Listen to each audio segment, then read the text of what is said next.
Welcome in, everybody. It's two-way tonight. I'm Mark Halperin, 5 o'clock Eastern Time, March 18th. It was quite a news day.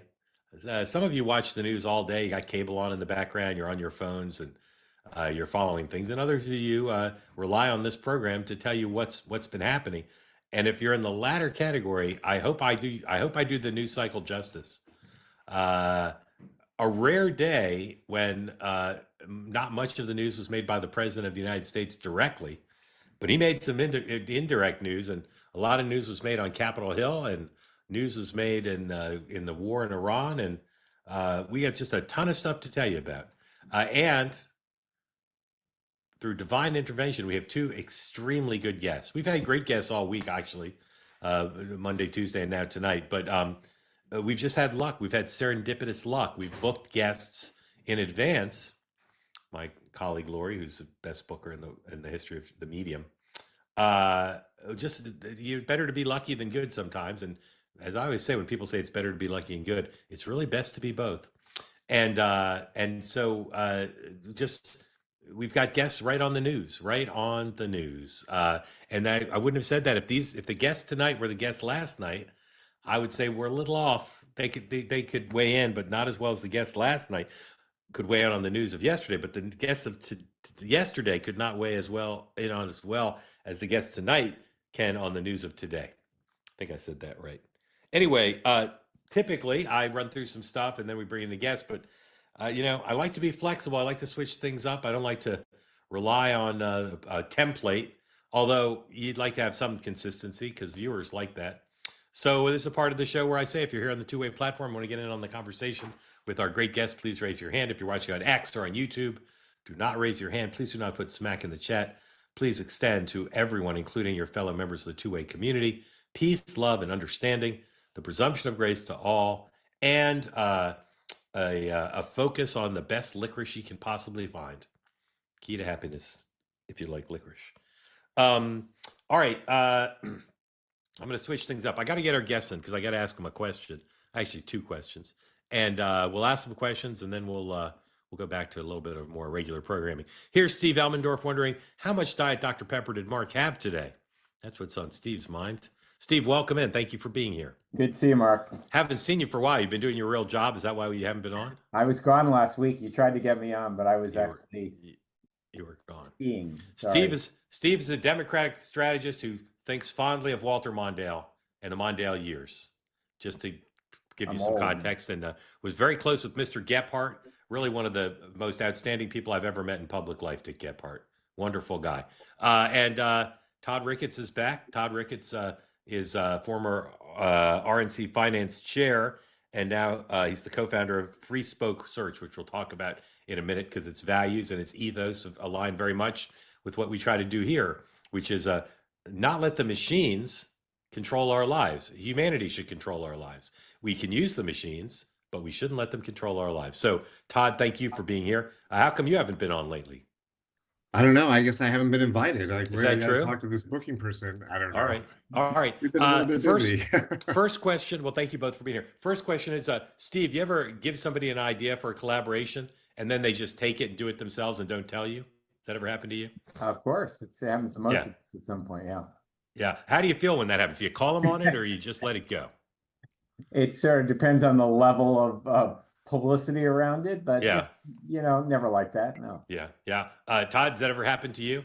I feel like I'm more of a person who likes to give people great ideas and let them run with them anyway. Like I like to talk about digging the ditch less than like digging the ditch itself. You know what I mean? Well said.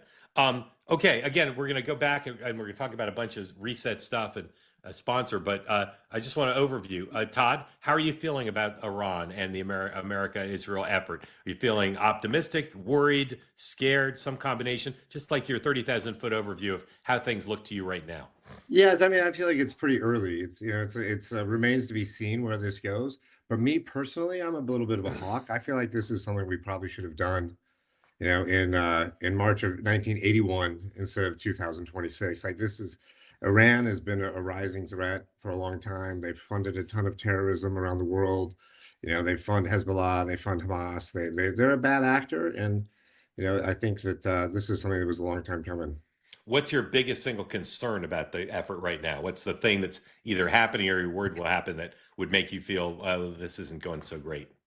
I'm going to go back to Iraq in 2003, 2004, 2005, that era. People would say, like, do you think it's a failure? And I'm like, I don't know. Ask me in 50 years, right? Like, I think it takes a long time for democracy to take hold and for these changes to take place.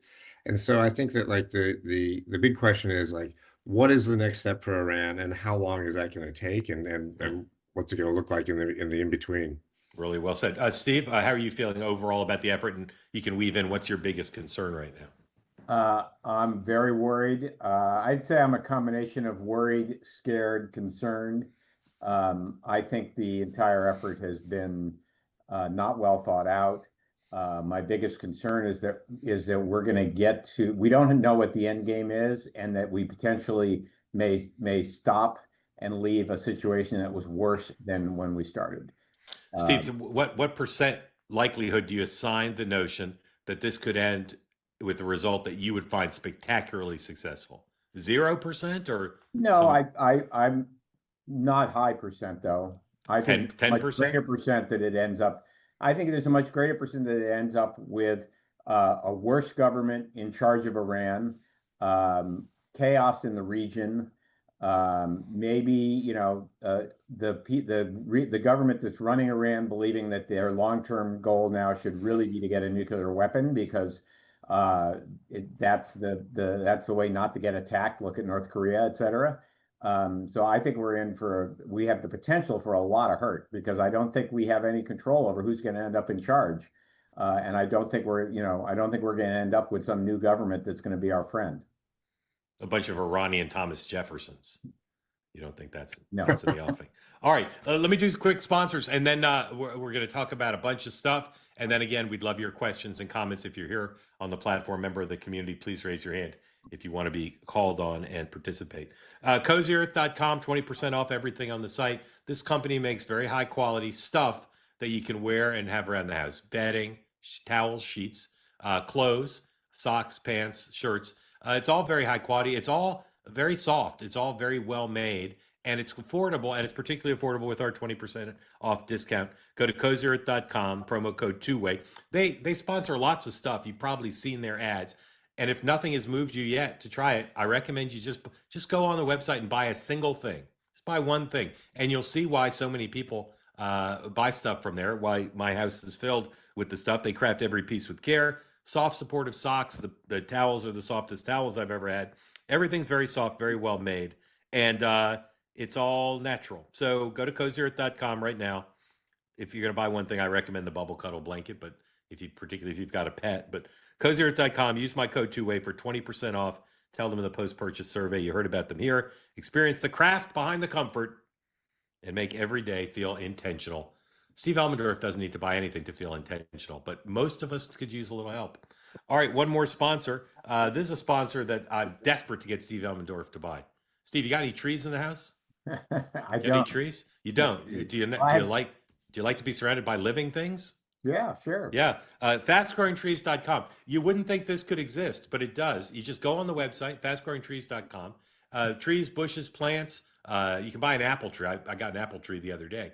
And they'll deliver it right to your house. It'll come and planted. You can keep it indoors. You can replant it outside. And the website will tell you, say, give me your zip code. And they'll say, you live in the North Pole, don't buy cactus. But if you live in Arizona, sure, get a cactus. It'll help you there. Customer support is fantastic. And fastgrowingtrees.com, everything they sell comes with the Alive and Thrive guarantee. So when you open the box, it's not going to be dead. And if it is, you can send it back, but it won't be, because they make sure you get the right thing and learn how to care for them every step of the way. Right now, members of our community can get a big discount, 20% off. Go to fastgrowingtrees.com. Use the promo code two-way at checkout and get 20% off everything on the site. Perfect time to plant for spring. Do it today. All right. Todd, let's talk about Freespoke Search. You're one of the co-founders. And again, it's so thoughtfully designed in order to avoid what people either don't like or shouldn't like about normal search engines. So explain why you founded this and how it's different. Really, what we wanted to do was create a search engine that gave people information so they can make up their own mind instead of trying to lead them down a path or believe a certain narrative. And so what we did is we built our own internet index instead of coming off of Google or Bing. And then we put our own agentic AI on top of that, that really, it tries to be just the facts, ma'am, and give people just the information that they need so they can make up their own mind. And we kind of show both sides of every story. We show sources from the left and the right. We kind of show overlap. And headlines, we show it says explore perspectives, and it kind of gives you an AI blend of the news. So like, okay, here's what the right is saying, here's what the left is saying, and here's like kind of some of the consensus. So it's really just about helping people inform themselves to make up their own mind. So if just like I said with Cozy Earth, I recommend people try it once and see. If people want to try a Freespoke search, what would you recommend they do? Open it up and do what? Search what kind of thing will give them an idea of how it's different. Yeah, you can go to the website or download the app and really search on any topic. It's a complete search engine. It's not specific to current news. It'll find anything you want. What could illustrate, what's a good example of a way to illustrate why they would prefer this than to use the browsers they use now, the search engines they use now? My favorite thing is climate change, right? The Google actually acknowledges publicly that they worked with the UN to suppress anything that goes against the narrative on climate change. And so what we really try to do is show both sides of climate change. Say, like, here are things that say that the Earth is getting warmer and it's catastrophic, and here are things that say the Earth is just fine. So that's a good one where there's like always a little bit of a divide. Steve, are you afraid of AI? Are you worried that it's going to be a net negative, or are you optimistic AI will be a net positive? I think all long term it will be a net positive. I think we're going to have a transition period that could be difficult. Okay, well said. All right, we're going to play topic roulette for our guests. I'm going to run through the big stories of the day, and our guests are going to vote by show of hands which topic they want to do first, and we'll just run through as much as we can before we go to your questions. Tulsi Gabbard's testimony before the Intelligence Committee today. She made various news there. We could talk about that. We could talk about J.D. Vance in Michigan talking about all sorts of things. So we could just sort of talk about the J.D. Vance of it all.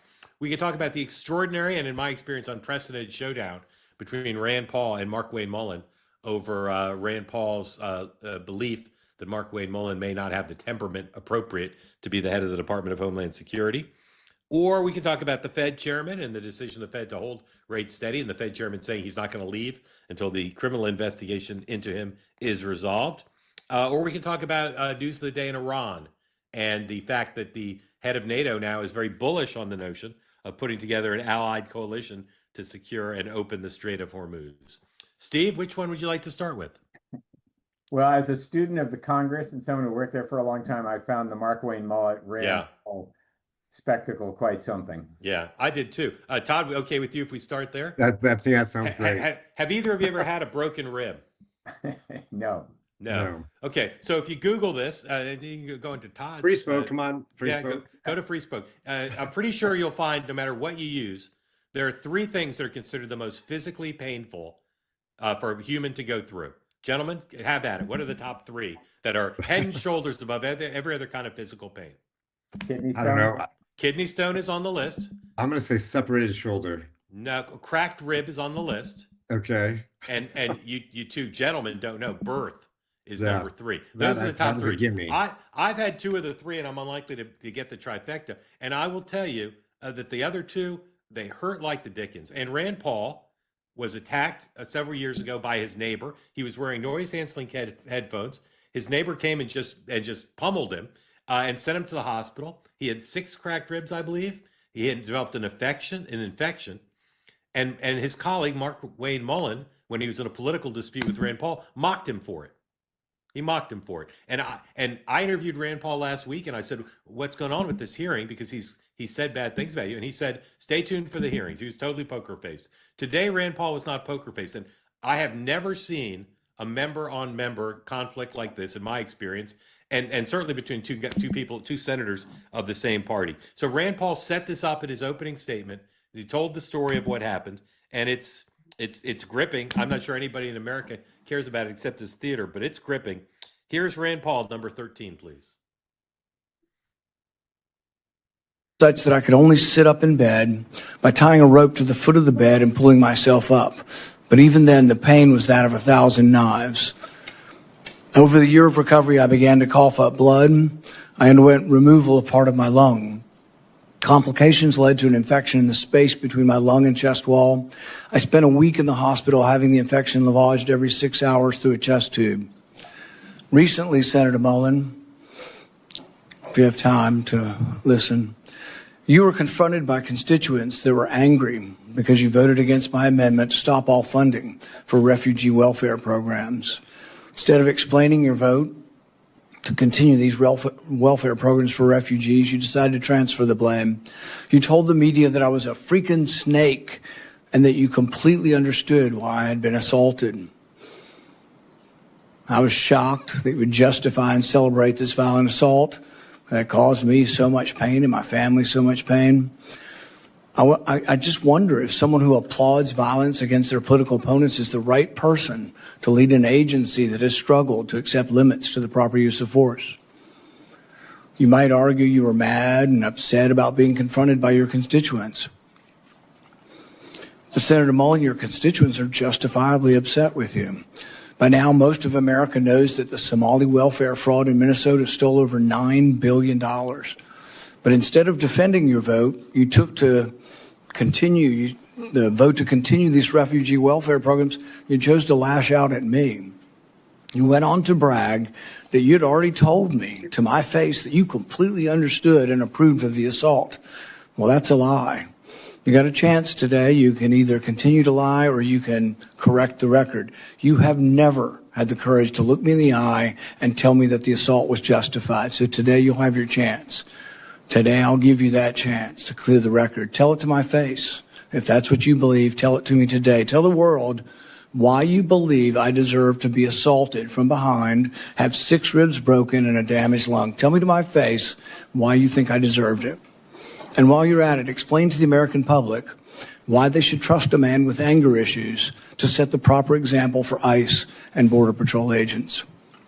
Explain to the American public how a man who has no regrets about brawling in a Senate committee can set a proper example for over 250,000 men and women who work at the Department of Homeland Security. Senator Peters, you're recognized for your opening comment. Okay, I'm going to show you that when they have the exchange where he gives them the opportunity to address it. But I'll tell you this, and I was sort of joking about it before. I cracked my ribs. I went bike riding with a bunch of people, including Senator Portman, and I can tell you, it hurts so much. And if I was in the hospital with cracked ribs and an infection, I'd just tell you, if you hear emotion in Rand Paul's voice, unlike you've heard it, even if you followed him closely, I'm telling you, I'm quite confident it's the residue of the memory of how much this hurts. We've all had physical pain. I'm just telling you, this makes you want to die. It hurts so much. You can't move, and there's nothing to treat it. There's nothing treated. Every doctor will tell you the same thing. You just have to wait it out. It's 6 weeks, like almost exactly every time it heals. So this is very personal, but he's also making a substantive point that someone who would mock someone, a colleague who was attacked with cracked ribs, maybe they don't have the right temperament. Here's their exchange when he gives Senator Mullen a chance to respond. And first of all, I didn't know the extent of your damage. When the phone call was made, I made it to you and I tried to talk to you. You didn't engage at all. In fact, you said, get your paperwork in. It's got to be 3 days in between. You offered no apology. Sir? And you offer no apology today and no regrets. Haven't heard the word apologize, haven't heard the word regret, haven't heard I misspoke and it was heated and I made a mistake. Haven't heard any of those words. Sir, actually, it wasn't heated, and I'm not apologizing for pointing out your character. Good. So you're jolly well fine, and you want the American public and the people up here to vote that may or may not vote for you to know that you supported the felonious, violent attack on me from behind. I did not say I supported it. I said I understood it. There's a difference. So that means you really didn't approve of it, just completely understand it. What do you think most people would interpret completely understand to be? Support for or a condemnation of the violence? Sir, as I said, we can have our differences. It's not going to keep me from doing my job as Secretary of Homeland Security. I'm going to secure Kentucky and take care of Kentucky as much as I am Oklahoma. If this were a one-off, it would be one thing. If you just disliked me so much that you approved of violence against me, people could just write it off. Well, maybe they hate each other. But really, there's a pattern of this. Okay, I know what I think about it, but Steve, tell me what's important, what's interesting about the exchange, and tell me what's important about it. Well, what's interesting is, if you spend a lot of time watching the House and the Senate, they generally spend a lot of time, saying my distinguished colleague, my dear friend, et cetera, even when they're not. So it's unusual to see sort of this unvarnished senator on senator, one party on one party rhetorical violence. But I think that's less important than it's interesting to people like us who follow it closely. But what's more important is the temperament argument. And then I think what this exchange does not show is, I think the bigger issue is that Mark Wayne Mullen has no experience to manage the kind of place that he is being nominated to manage, the third largest department in the entire government, that is, deals with issues related to national security. He's had no experience in national security, has no experience in the armed forces. He's just not ready to be the Secretary of Homeland Security. And, it's unfortunate that this exchange may be, hide that fact. Yeah. Really what we ought to be talking about. Yeah. Todd, what's interesting about the exchange to you and what's important about it? Yeah, no, I'm going to rip off Steve there a little bit. I think that, the senator's comments obviously were terrible. Like what Mullen said about Senator Paul was terrible. But I also think that, Senator Paul took a little too much time making it about himself today, when they really should have been digging into those issues of what is Mark Wayne going to do when he gets to DHS, and going back to this, just to riff off Steve a little bit, is the qualified. I look at some of these government agencies. There's 0 people on the planet that are qualified to manage a 250,000 person organization when you're appointed for a short period of time. So I'd like to hear more about what Senator Mullen is thinking about, what he's going to do to manage that, because these are big, complex organizations, and I think a little more substance would have been better. Here's what troubles me most about it. Why didn't he just say, Senator, in hearing about how painful this was for you and your family, and in thinking about what I said, I'm sorry, I shouldn't have said what I said. We had a disagreement, and I just shouldn't have said what I said.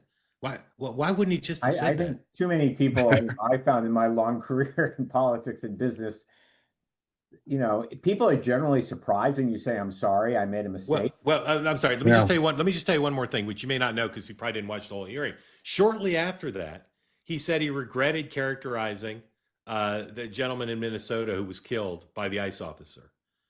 He was it ICE or Border Patrol? I forget. In any event, the next topic that came up, Mr. Preddy, he apologized. He said, I shouldn't have said it. I regret saying it. He didn't. Now then he said, would you apologize to the family? And he said, well, let's see what the investigation shows. But he was willing to admit he made a mistake. And he said that. He said, as the head of the department, I'll admit when I make a mistake. So I just can't understand on a tactical and human level, if in the next, literally the next section of the hearing, you're willing to say, I made a mistake and I shouldn't have done it. Why not just say, I'm sorry I mocked you when you had cracked ribs? Good question. I just don't understand it. Now, go ahead. Well, I was just going to say, I think that what it brings out is clearly these guys have a little bit more of a history than just that comment. Right? They have a history of just not liking each other and butting heads everywhere along the way. And so maybe that last comment was just a little bit of icing on the cake of a longer history. That no doubt. Now, Chairman Paul says he won't vote for him. And you can be out of committee with an unfavorable vote. That happens sometimes. And I suspect that will happen in this case because he's a friend of the president's. But Steve, the attention now goes back to the man who used to be your favorite senator and now may be your least favorite Democratic senator, John Fetterman, who's on the committee. If John Fetterman votes yes and is responsible for the confirmation of someone you feel is unqualified for the job, how would that make you feel? Well, I think he's going to be confirmed because the history of U.S. senators being nominated for jobs is that the U.S. Senate confirms them. Not John Tower. Mostly.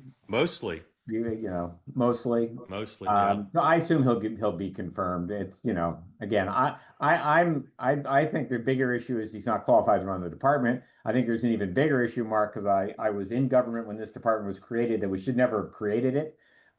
It's too big. It's too many disparate pieces put together. It's never worked in the 20 plus years it's existed. Yeah. And you know, this is an example when the Democrats get back in power, we should not rebuild the government the way it was. We need to like take to heart Al Gore's reinvent government and think about new ways to do everything. Mr. Fetterman is an aye, so he will be confirmed. And Rand Paul will just have the satisfaction of being on record voting no. All right, let's talk about Iran. The Israelis hit an energy facility today, and there's much discussion of that, whether that's a good idea or a bad idea. The Iranians hit an energy facility in, somebody's going to remind me where that was, in Qatar, a massive glass facility that it took them 15 years to build. And so there's a lot of discussion when the Israelis had originally, earlier in the conflict, it hit an energy facility. The White House let it be known on background. No, we didn't like that. We wouldn't do that. Now, here's what the Wall Street Journal is reporting about this strike. I think it's the Journal. Let's see here. Where is it? Yeah, Wall Street Journal.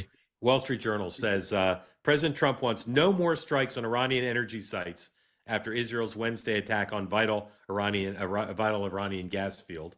Trump, who knew about the strike in advance, supported it as a message to Tehran over its block of the Strait of Hormuz. The president believes Iran got the message and is now against attacks on Iranian energy infrastructure.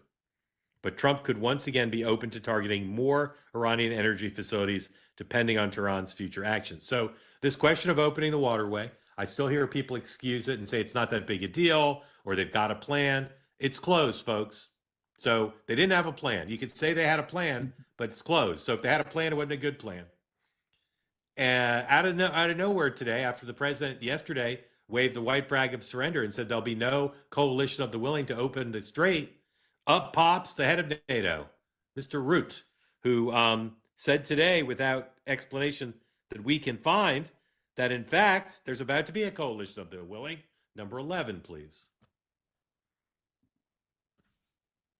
Of the ballistic missiles, of the nuclear capability is severely degraded.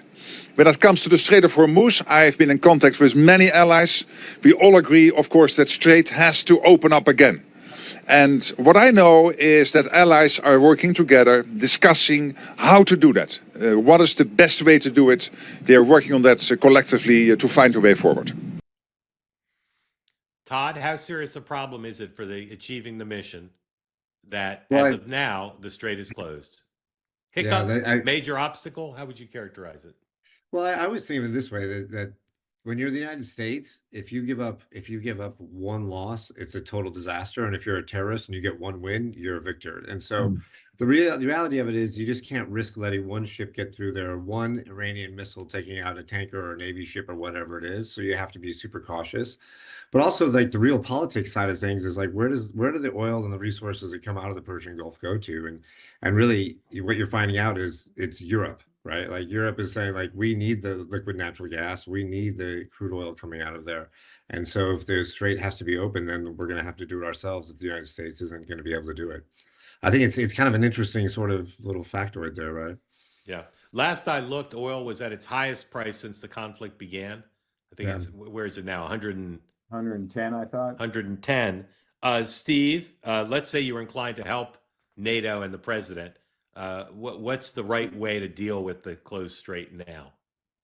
Well, the right way to deal with the closed strait is similar to what should have been done at the beginning of this war, right? We have the greatest military in the history of the world. There's no question about it. They are doing a great job. What this administration did not do in preparation for this war, it is a war, is they didn't do the diplomatic work and the communications work and the political work necessary to build support at home and build a coalition abroad to help us. And the best way to open the straits is going to be a concerted effort with allies who we have briefed, talked to, had a conversation with, which he is not inclined to do, and that's not the way the world works. You don't tell sovereign nations just do what I want. And so I think one of the problems with this whole exercise has been the lack of preparation matters, and the lack of preparation is one reason why I think we're going to have a hard time getting out of this. Here's Tulsi Gabbard asked at the Intelligence Committee hearing today whether the president was warned that this could be a problem. This is number 7, please. Again, I'm not aware of those remarks. We have well, let me ask you continue this. to provide Did you brief the president? Did you brief the president? Decisions. Did you brief the president if he starts a war of choice, that the likely result would be that Iran would strike adjacent Gulf nations and close the Strait of Hormuz? Did you brief him on those two facts that I think have been consistently the assumptions of the intelligence community? I have not and won't divulge internal conversations. I will say that those of us within the intelligence community continue to provide the president with all of the best objective intelligence available to inform his decisions. Senator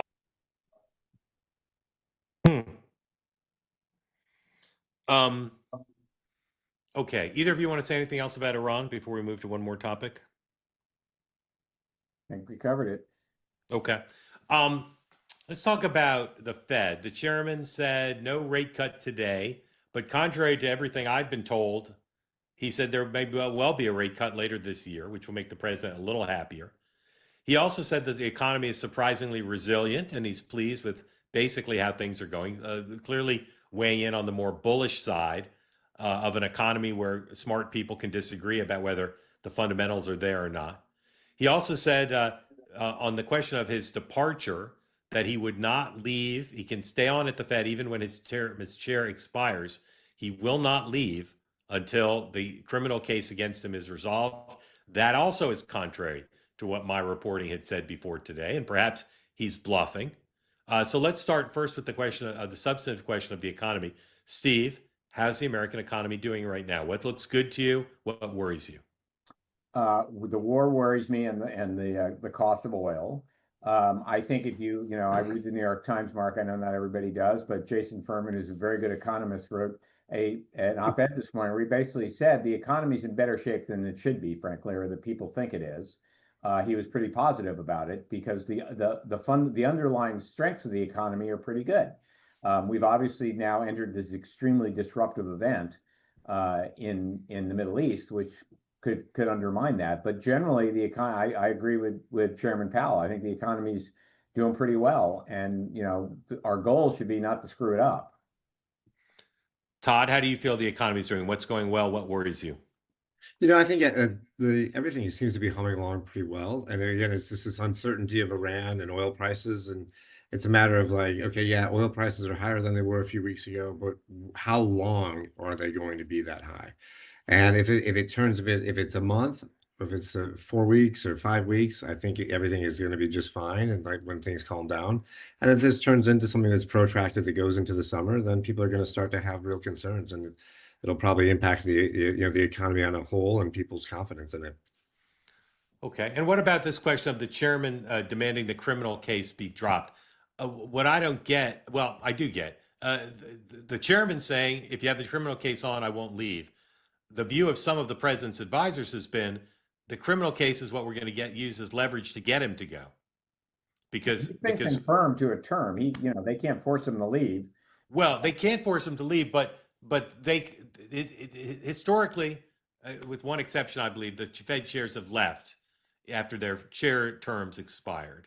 And he's told people he was planning to leave. So they can't force him. But I think they're basically they want to trade dropping it for him agreeing not to stay. Well, he's saying get a new chairman until they drop it, because that's right. He's quite clear on his position. Yeah. So why wouldn't they just go to some channel, go to Powell and say, agree to leave after we confirm Warsh, and we'll drop the case? Why wouldn't they do that? Why don't they just drop the case? Because the case is ridiculous and spurious and has no substance or relevance. Yeah. Okay. Todd, if the president said to you, my goal, Todd, is to get Powell to leave the Fed and to let Warsh be confirmed as quickly as possible after Powell's term expires. Todd, how should I, Mr. President, the president says to you, Todd, how can I get that to happen? What would you advise him to do? This is actually a kind of a funny thing because I have not paid super close attention to this little fight at the Fed, but I know the president really wants to get somebody new in there, and but on the flip side, I don't think Powell has done a bad job. The president is a real estate guy, and he always likes lower interest rates, but the economy is doing well, and so I think that you have to be careful as far as lowering rates and being careful on inflation. So setting the actual work of the Fed aside. I don't have a strong opinion or a deep thought on how to get him to stay out or how to get him to leave or whether they should drop the criminal investigation or let it go. So I'm going to apologize for that. I'm sorry. That's okay. All good. I'm going to ask you guys one more question, and then we're going to go to folks, the community questions. So please raise your hand if you want in on the conversation, which is this. I could play 1,000 J.D. Vance sound bites from his trip to Michigan today, but none of them are particularly compelling. They're interesting, but I want to get to community questions. So here's my question to you, Todd, first. If you take J.D. Vance's chances of being the Republican nominee on July 1st of last year, what were they then? 0 meaning no chance, 10 meaning mortal lock. What were they in July, and what are they today? Yeah, I don't know. I probably pretty close to the same. I know that Marco Rubio has been getting a lot of attention lately, but I think it just goes to show this idea that there's more than one candidate in the administration that has a chance to become the nominee in 2028. It just shows the quality of the people that the president has around him at this moment. I think the world of Marco and I think the world of JD and neither one of them are running for president right now. I think they're both very focus on what's happening either abroad or in 2026 for the vice president's case. All right. So I appreciate all that. Give me two numbers, and they can be the same number if you don't think it's changed since July. Or if you think, it's from July. Chances of being the nominee, not president. Chances of being the Republican nominee. Being the nominee. Oh, in July, 95%, and today, 85%. All right, so that's 9.5 to 8.5 because I said 1 to 10, 0 sorry. to 10. That's okay. I I'm just wasn't listening. translating. I'm a bad listener, Mark. I'm sorry. That's right. I'm translating for the algorithm because I do that. Steve, give me two numbers: July and now. 9-5. Dropped from 9 down to 5. Yep. And who would you say are the three most likely nominees if it's not Vance? I think the most likely nominee is Marco Rubio. Mark, I'm not a Republican, but as you like to say, I have a spidey sense. I just have a spidey sense that JD's been in a decline and Marco's in an upswing, and Trump clearly is going to want this to last as long as possible. I mean, he's going to leave it as he is in Texas primary. He'll leave it up until the day before the convention starts about who he's going to be for because he doesn't want to get off the stage. So this is going to go on for a while, but I think it's between those two. I don't think there's another serious contender beyond those two. Interesting. Todd, who's the third most likely Republican nominee? I'm sure there's going to be some people that actually run. I don't know who's is going to be a contender. I feel like it's just a little too early to say who's a real contender and who isn't. Okay. I got to ask you both because you both know about the governor of Illinois. We talked this morning on the morning meeting. I'm just deeply skeptical that he will be a serious presidential candidate for a variety of reasons. What would you say besides his wealth? What's the greatest strength that J.B. Pritzker would bring to winning the Democratic nomination, not the general? Todd, what's the greatest strength he would bring to it besides his wealth? I think that's all he has is his wealth. He's going to offer to pay off the debt, right? He's going to pay down the national debt. So literally nothing else. I living in Illinois and being a Republican and not being a particular fan of the governor. Yeah, no, I know. That's why I was trying to put you on the spot to say something nice. Yeah, I don't think that he has I don't think he has the charisma it takes to get to the top. Okay. So Steve, Todd, who lives in Illinois, you don't, watches him closely, says except for his wealth, he literally has not a single attribute that would make him a strong candidate for the nomination. Well, can you name a second attribute, Steve? He's right. He's going to be running first for the Democratic nomination for president, where Todd doesn't have any say. Yeah. I think he does have a lot of appeal to Democrats. I think he has appeal to Democrats because I think his overperformance last night. I mean, JB Pritzker won, Yeah. in the Senate primary, let's be clear. Yeah. I think he has and that's in getting the Democratic nomination, having a relationship with the African American community and getting a lot of African American votes matters. So I think what he did yesterday matters. And I think he's made a very good case against Trump. Again, I hate to keep referencing the liberal New York Times, but I listened to JB's, he did an hour-long interview Yeah. with him the other day that was on audio that I listened to while working out. I thought he made a very strong and compelling case against Trump. I thought he made a positive case about, he answered all the questions about being a rich guy and why he cares about people's economic future. And he answered all the questions, I thought, very well. And I mean, look, it's going to be a big field. We're going to have 15 candidates, but I wouldn't count him out. I think he's definitely going to be a contender. He should be on your list of 8. He is on my list of 8. He's number 3, but I'm moving him down because I just don't see it. All right. Well, Steve, I just want to respond to Yeah. Steve. Steve, a minute ago, you said you said I'm not a Republican, but this is my sense, as my spidey sense.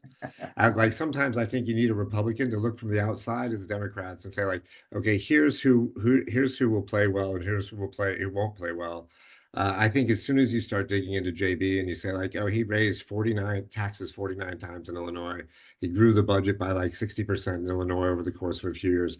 The reason he's running for governor this year is because he can't leave office and then run for president, because whoever is going to be the next governor of Illinois, doesn't matter Republican or Democrat, is going to throw JB under the bus for the mess that he's leaving behind.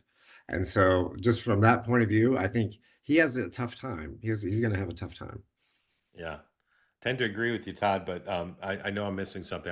I'll continue. I didn't finish that hour-long New York Times interview. Maybe I need to do that. Maybe that's the Rosetta Stone. Okay. Quick word from a sponsor, then to community questions. Todd, you know what you're doing for dinner tonight? I don't. Steve, do you? I do.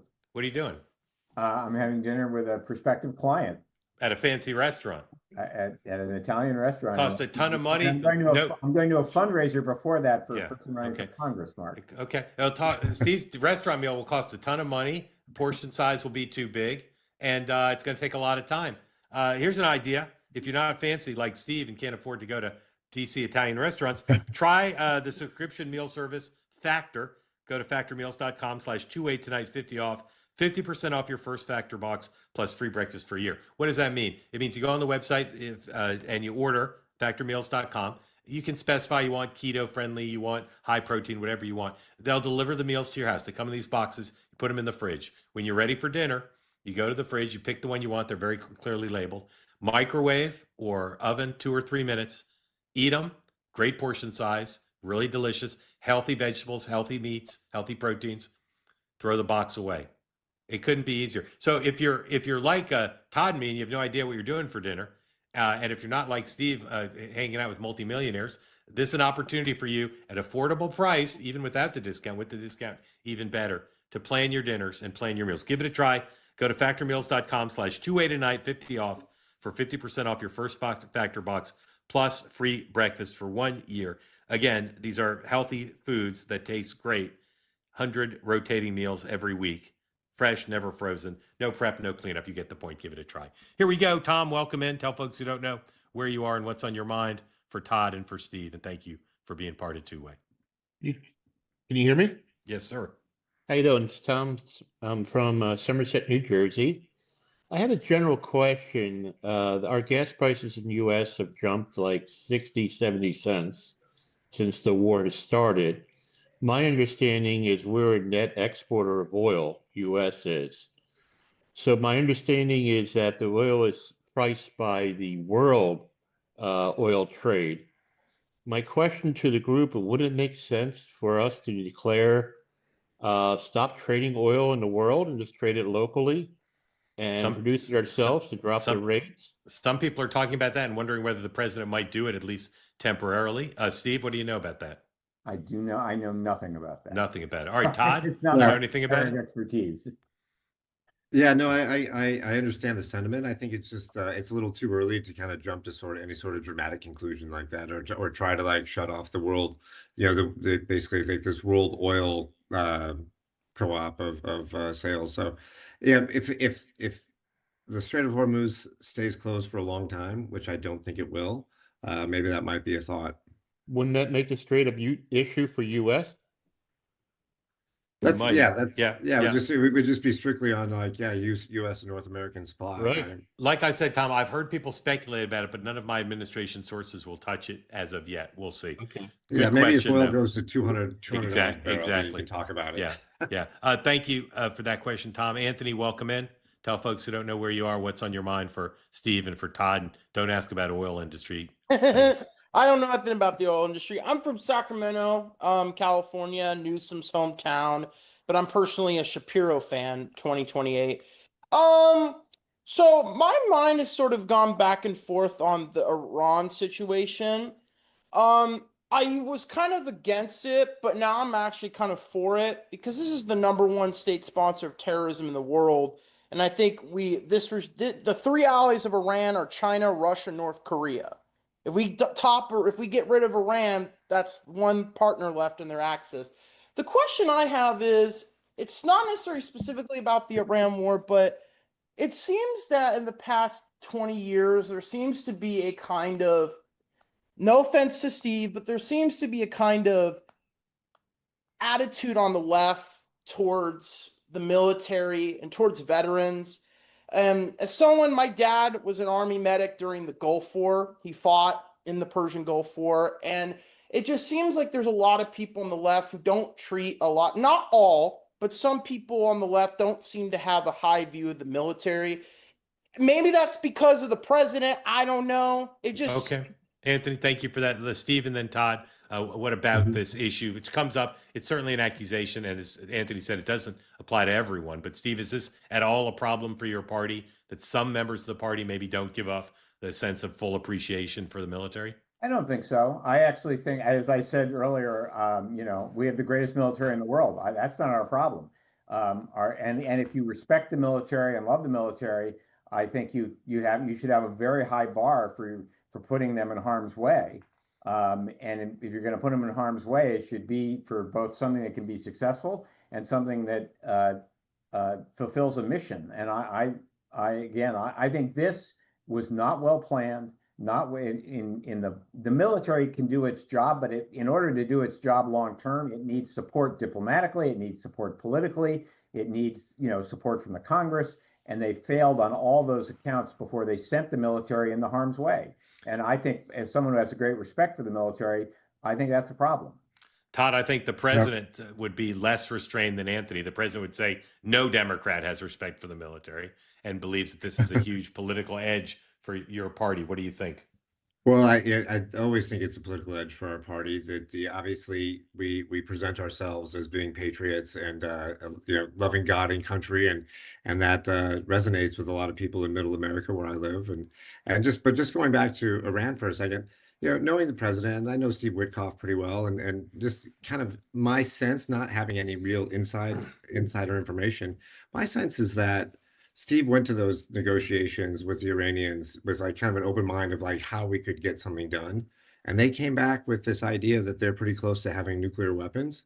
And that went back to a president who I know abhors any sort of violence, hates any sort of innocent people being killed for any reason, and put him in a spot where he felt like he had to do something sooner rather than later, just to address this idea that Iran was on the brink of becoming a nuclear power. What Steve? Steve, do you really think if Democrats voted for the war, even if Trump did so, that the base would not be mad? Let's be honest, they would be. They're against anything that Trump does. I don't agree. I disagree. I don't buy this argument that the Democrats are anti-military. In fact, I think we've been very pro-military. We funded the military over the years. I think that's decades-old thinking, not what reality is. Anthony, thank you. Steve, thank you. Ryan, welcome in. Thank you. Thank you, Mark, and pleasure to speak with you, Steve and Todd. I'm wearing Naperville's finest institution, the Lantern, if you're not familiar, Todd. But since the Fed was brought up, what do you think the likelihood with the stalling of Mr. Warsh's nomination in the Senate? as well as the fact that I believe Judge Boasberg just attempted or did quash his prosecution. What's the likelihood that Powell stays on longer if Warsh is then nominated at some point here in 2026?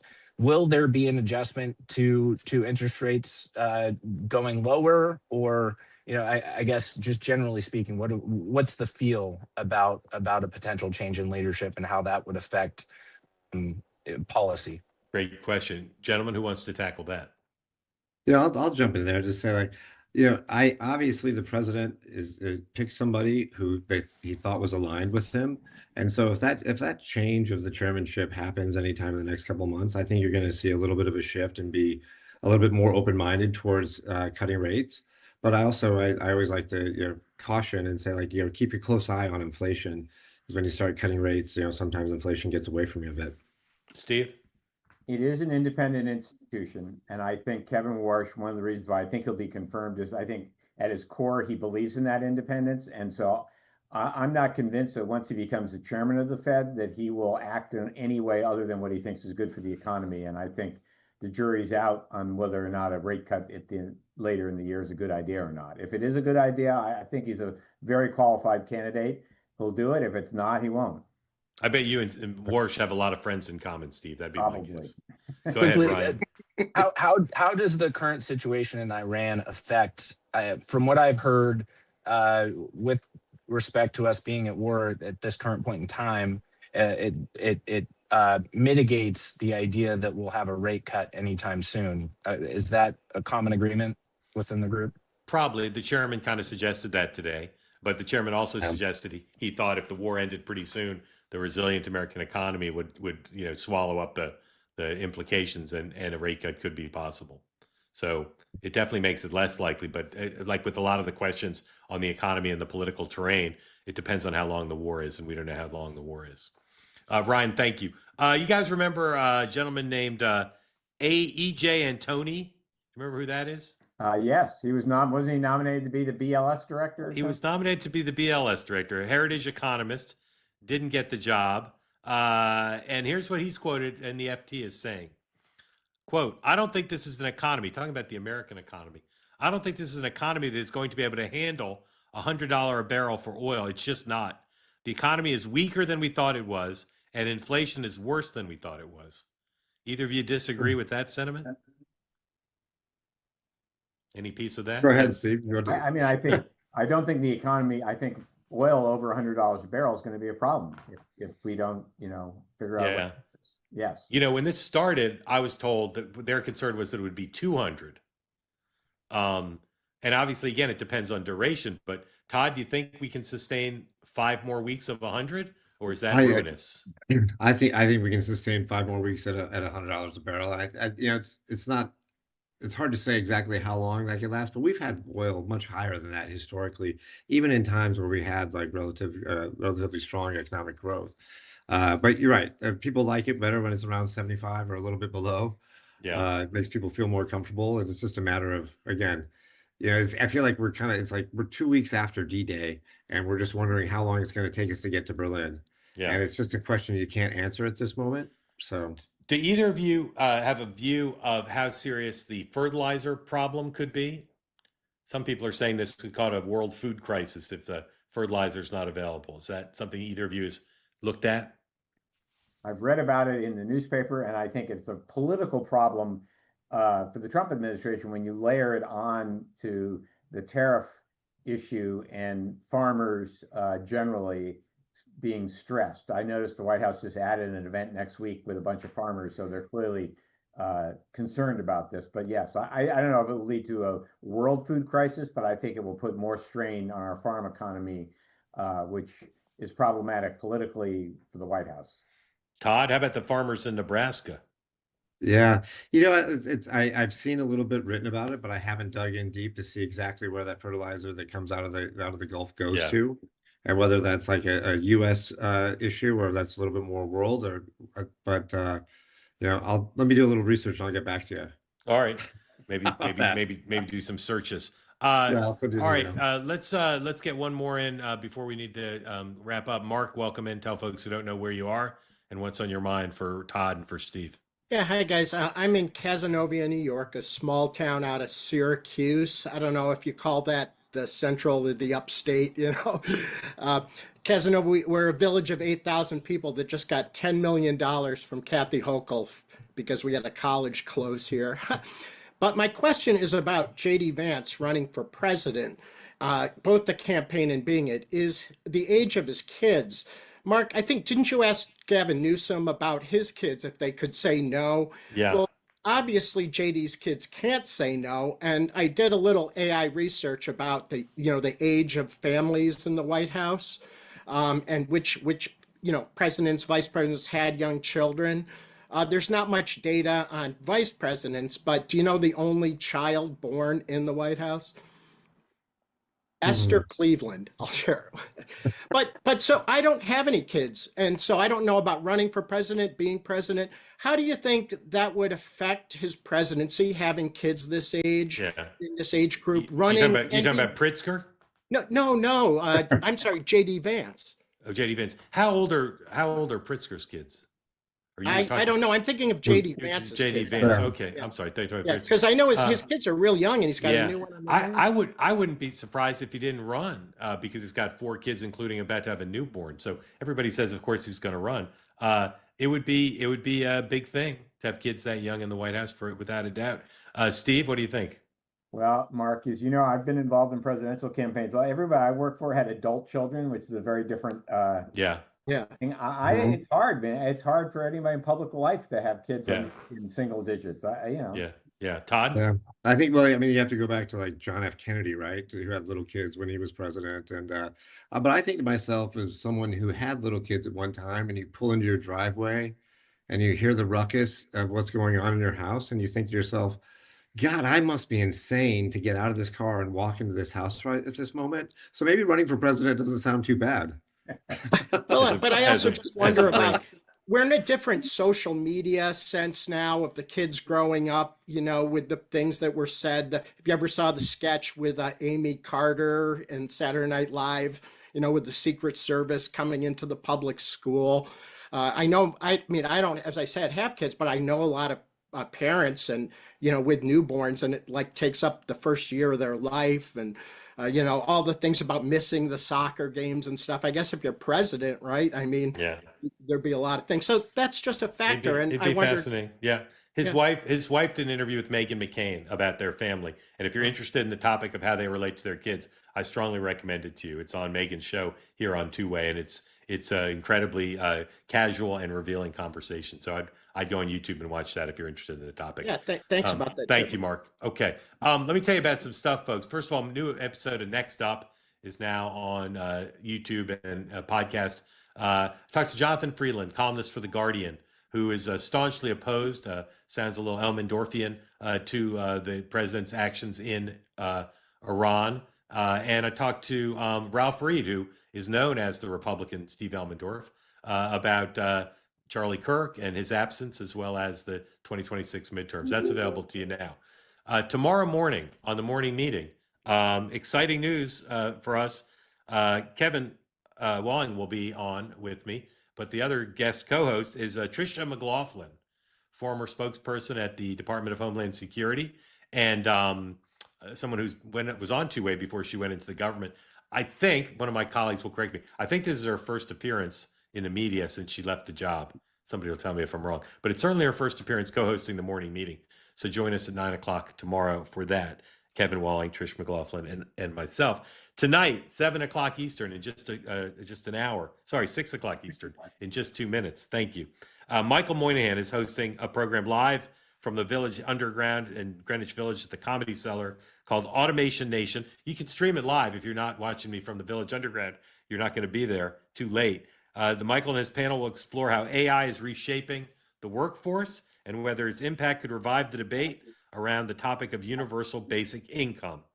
So join Michael and his guests on the YouTube channel here on Two Way. You can watch it live or you can watch it on demand later, but it's a live show at 6 o'clock please join Michael in just a moment. Very grateful to Todd for coming back, and for Steve. Todd, tell everybody once again the name of the app and the website that they can try out your wares. Freespoke and freespoke.com. Freespoke Thanks. app. Thanks It's for on my having me. it's on my phone, and again, you'll feel the difference from your very first search. It's just it's a different product than Like what I always you're have to used say, Steve, use it and then give me your feedback.